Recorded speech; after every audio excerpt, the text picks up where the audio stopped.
Hey humans, it's the Clever Fox. While you were scrolling through memes, the world quietly changed again. Billionaires are talking space colonies, the Fed just moved interest rates, and in Washington, let's just say, alliances are getting creative. Welcome to Fox and Facts, Power Shift Edition. Let's make sense of the chaos. If you mean it's like the internet bubble, where in the end, something very profound happened. The world was very different.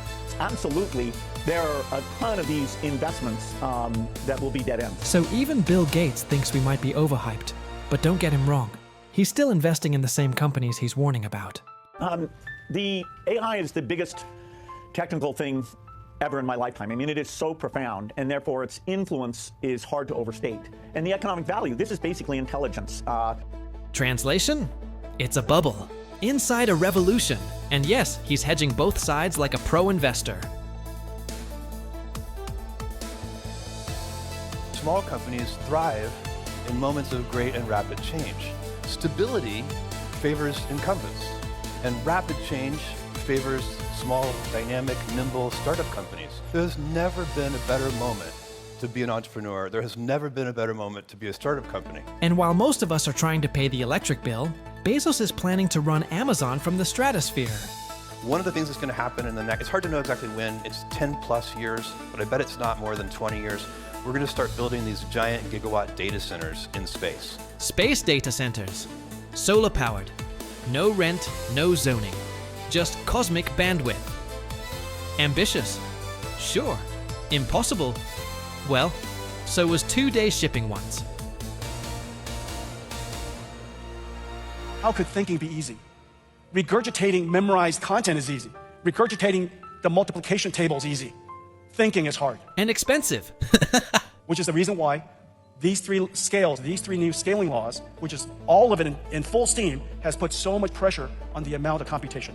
Jensen Huang says AI isn't just memorizing, it's starting to reason, which sounds great until you see the power bill.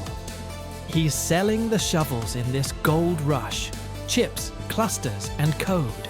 Whether AI soars or crashes, NVIDIA cashes in.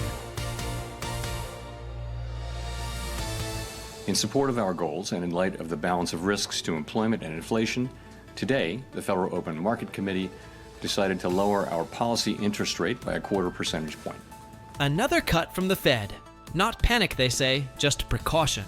Inflation's easing, but growth's slowing. So, soft landing or soft warning? Gradually suffocated the banks that are closest to the men and women who work the jobs, pay the bills, and take out the loans. Treasury Secretary Scott Bessent calls it a reset for community banks, making lending fairer and more digital.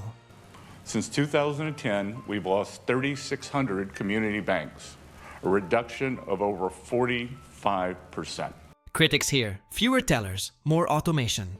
Depends who you ask. For 3 days in a row, Senate Republicans joined Democrats to block new tariffs. Rare unity, in a year that hasn't seen much of it. Supporters call it a reality check for trade policy. Critics call it theater before the election. The truth? The market likes predictability, and tariffs aren't that. You know, I put a 20% tariff on China because of the fentanyl coming in, which is it's a big tariff. And based on the statements today, I reduced it by 10%, so it's 10% instead of 20%, effective immediately. The president praised Xi Jinping and hinted at lower tariffs on China, just days after Congress voted against it. Washington timing at its finest. What prompted you to do that right before the meeting? It had to do with others. They seem to all be nuclear testing. Russia? We have more nuclear weapons than anybody. We don't do testing. We've halted it many years ago. But with others doing testing, I think it's appropriate that we do also. Some heard strategy, others heard nostalgia for the Cold War. Either way, it made headlines faster than a missile test.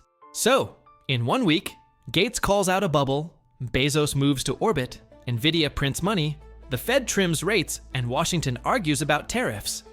Some call it chaos. I call it calibration. Technology's racing ahead. Politics is catching up. And somewhere in between, the American dream keeps trying to pay the bills. So, humans, what do you think? Is this the dawn of a smarter economy, or just another remix of history? Drop your thoughts below. and subscribe before I have to film the next episode. From space,